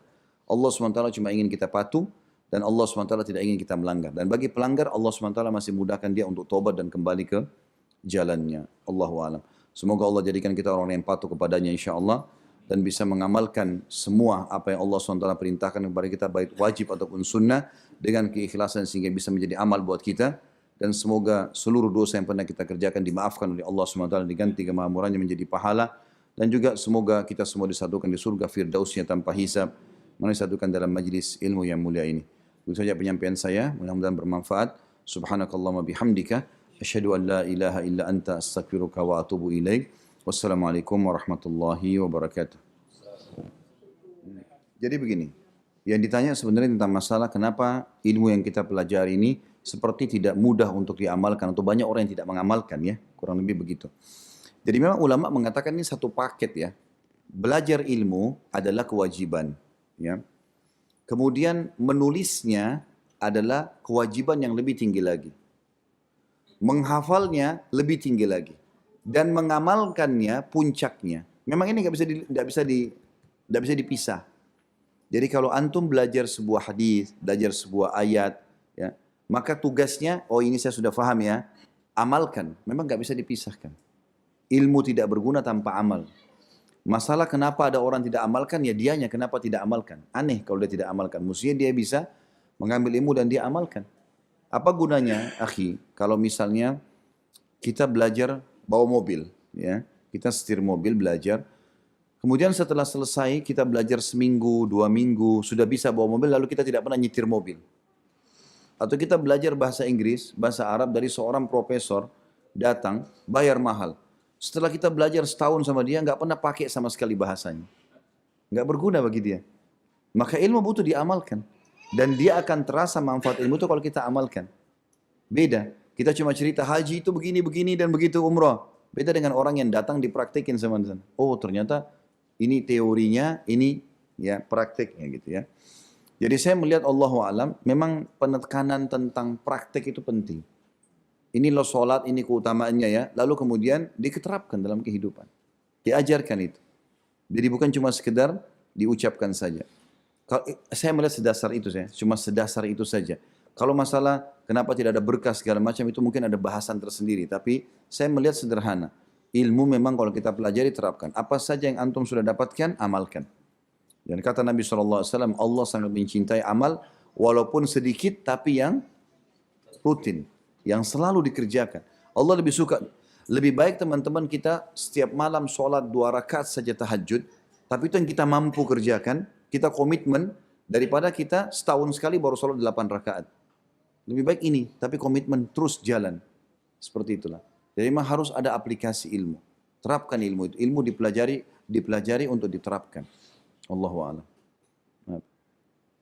Ada lagi? Oh ini.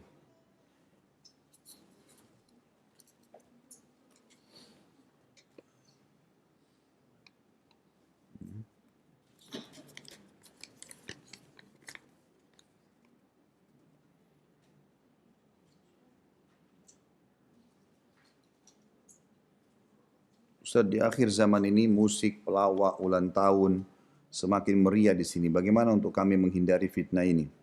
Ini kemaksiatan kepada Allah. Kita harus tahu dosa tadi saya bilang untuk dipelajari dan dijauhi. Ya.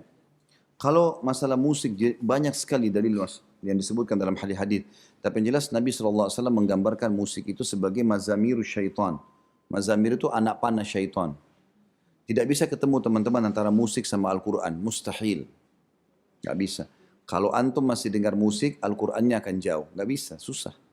Kalau kita baca Quran, kita tinggalkan musik, maka Al-Quran akan mudah dihafal. Makanya tempat-tempat penghafalan Al-Quran itu yang ditekankan pertama, jauhi ya kemaksiatan kepada Allah. Di antaranya interaksi sama lawan jenis yang bukan mahram, kemudian tidak boleh dengar musik. Itu memang dijauhi.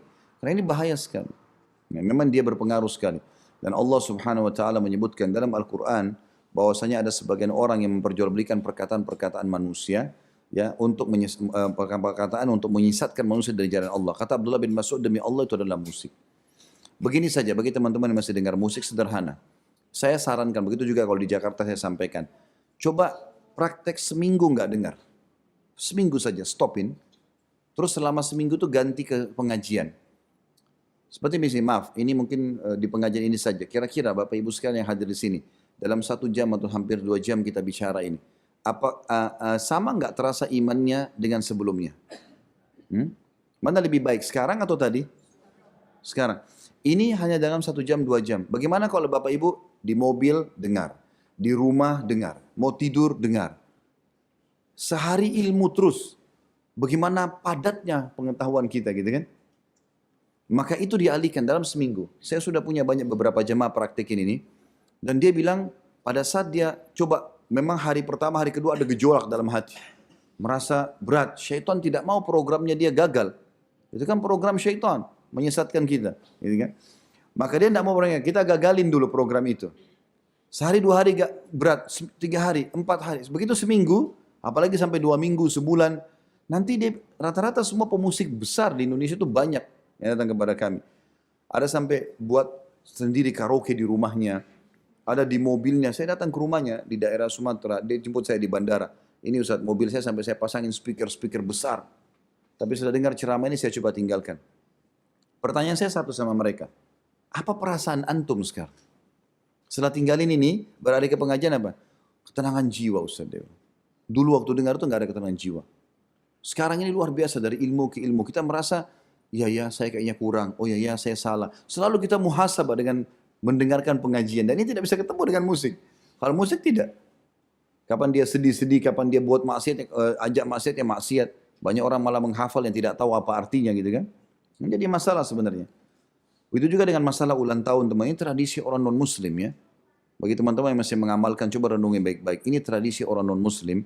Kata Nabi SAW, man tasyaba biqaumin fahuwa minhum. Siapa yang menyerupai satu kaum, maka dia sama dengan mereka. Mereka punya tradisi bawa kue, pasang lilin, mereka tiup, dan itu. Lalu mereka berdoa pada saat itu tradisi mereka. Kita nggak kenal ulang tahun, kita ini ulang detik, bukan ulang tahun. Setahun sekali terlalu lama. Kita per detik sekarang ada teman-teman punya jaminan masih bisa pulang ke rumahnya hari ini. Kita nggak tahu. Kita ada ulang detik. Dan Nabi SAW tidak pernah merayakan masalah-masalah seperti itu kan. Para sahabat juga, kan bisa Nabi SAW itu didatangkan kambing bakar, rayakan ulang tahun beliau. Tidak pernah. Kan itu. Ini tradisi mereka. Gitu. Memang kita tidak lakukan itu. Baik Ustaz, kan kita mau menggembirakan orang, kasih hadiah. Beri hadiah tiap hari, akhi dan ukhti.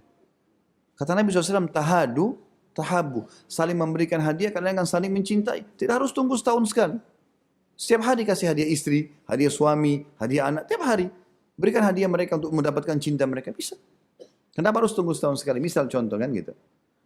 Dan banyak hal-hal yang lain di sini. Bagaimana kami menghindari itu? Ketahui. Jadi gini. Kaidahnya kalau mau rajin berbuat ibadah, baca janji Allah di ibadah itu. Misalnya mau rajin sholat malam, baca. Sekarang di Google bisa diketik. Keutamaan sholat malam. Baca.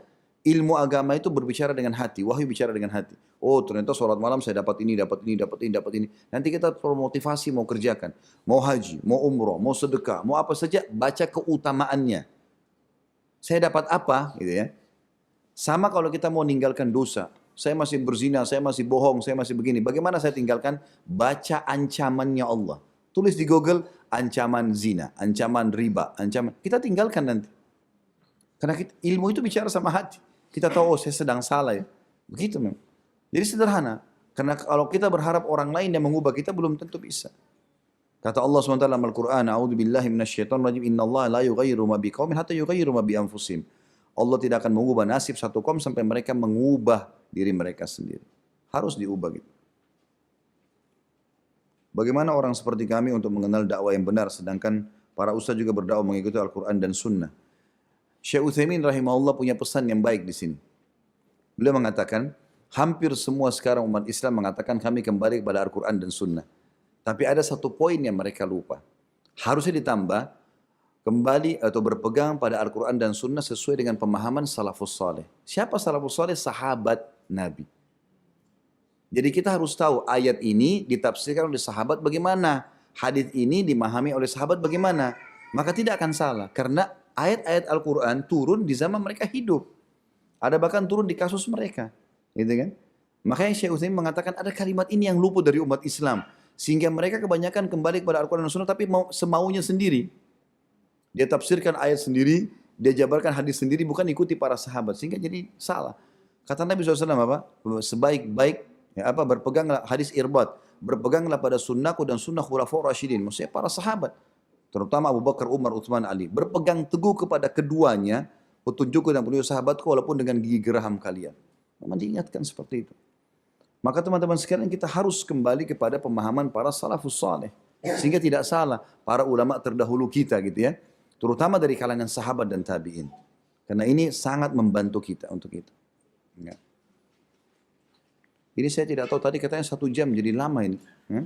Sampai jam berapa batas waktunya ini? Hah?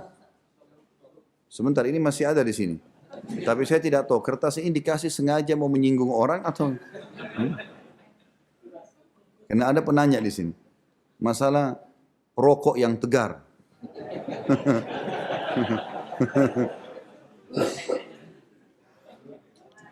Ya, yang Allah Subhanahu wa taala masih uji dengan ini, tentu kita bukan menyalahkan ya, bukan menyalahkan karena semua orang pasti masih bertahap dalam meninggalkan sesuatu. Tapi teman-teman sekalian, kita punya sugesti dalam diri.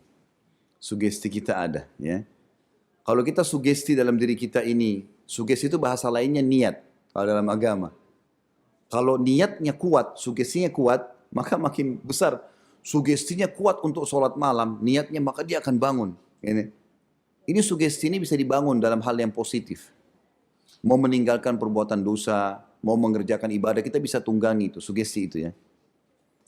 Ini teman-teman sekalian kita bicara dulu tentang masalah kesehatan. Dalam masalah medis, rokok ini, saya yakin hampir semua dokter di seluruh dunia sepakat itu.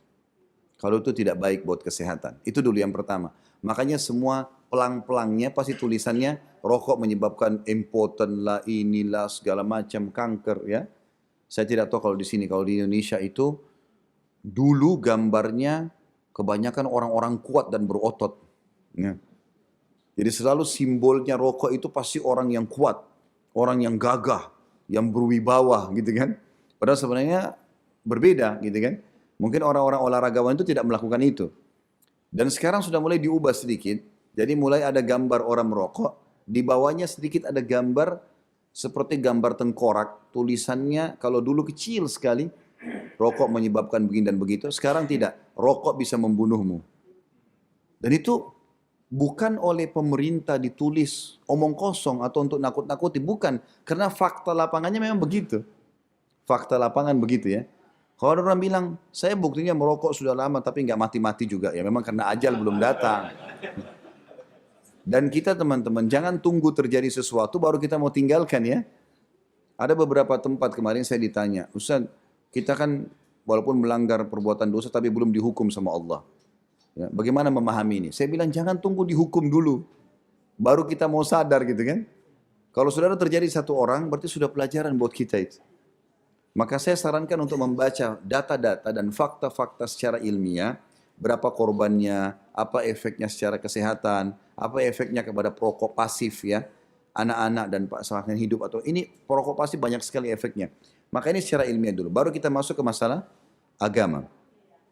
Sebagai penutup ini teman-teman, kalau ada orang yang bertanya, dari mana dalilnya Ustadz rokok itu dilarang? Sementara tidak ada di zaman Nabi rokok. Ini. Bagaimana kami pahami itu? Banyak hal yang tidak ada di zaman Nabi ada sekarang. Gitu kan? Dari makanan, dari minuman, dari segala macam ini ada. Ulama mengeluarkan kaidah-kaidah umum.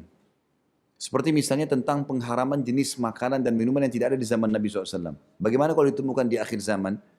Diambil dari masalah khamar.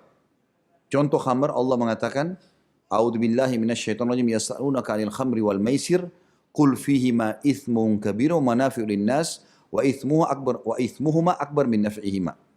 Ditanyakan kepada Muhammad tentang khamar, minuman keras, katakanlah dia ada manfaatnya dan ada dosanya. Mudaratnya ada, tapi dosanya lebih besar daripada manfaatnya. Keluar sebuah kaidah dalam makanan dan minuman, kata ulama, sesuatu yang mudaratnya lebih besar daripada manfaatnya, hukumnya jadi haram. Karena khamar begitu. Khamar itu ada manfaatnya, bukan tidak ada. Allah bilang, ada manafi' buat manusia. Apa manfaatnya? Hangat badannya, ya. Dia merasa fly, dia bisa mengkhayal, dia bisa lepas dari stresnya sementara. Ada manfaatnya, tapi mudaratnya lebih besar. Karena kalau dia tidak sadar, dia bisa bunuh orang, dia bisa perkosa orang, dia bisa ini dan itu. Kan gitu. Maka kaidahnya adalah semua jenis makanan dan minuman yang bahayanya lebih besar daripada manfaatnya, maka masuk dalam kategori pengharaman. Gitu kan? Nah, sama dengan kasus ditarik masalah rokok ini. Jadi bagaimana kata ulama yang menyatakan itu tidak boleh, anjurkan ditinggalkannya, karena dia mudaratnya lebih besar daripada manfaatnya. Karena dia berbahaya sekali, gitu kan? Syaitan akan terus mengejolakkan dalam jiwa kita untuk tidak meninggalkannya, karena memang itu hal yang dia tidak ingin. Jadi syaitan tidak mau teman-teman kalau kita sudah terjerumus dalam satu hal, kita mau tinggalkan itu tidak mau dia. Allah kan buatkan kita program hidup. Sholat, puasa, zakat, haji, kemudian apalah, bakti sama orang tua, jenguk orang sakit, hadir majelis ilmu, banyak program padat sehari. Untuk menyaingi ini, walaupun dia tidak bisa, tapi syaitan juga harus buat program. Program-program ini dibuatin sama dia. Sekali nyantol, dia tidak akan mau kita lepas. Ini kan? Maka kita butuh kebesaran jiwa untuk bisa menerima hukum-hukum Allah dan meninggalkan apa yang dilarang. Allahu a'lam. Baik, itu saja mungkin. Lihat waktunya ya. Sudah jam 6 lewat. Mohon maaf yang belum bisa dijawab pertanyaannya, mudah-mudahan bermanfaat insyaallah. Subhanakallahumma bihamdika asyhadu an la ilaha illa anta astaghfiruka wa atubu ilaik. Wassalamualaikum warahmatullahi wabarakatuh.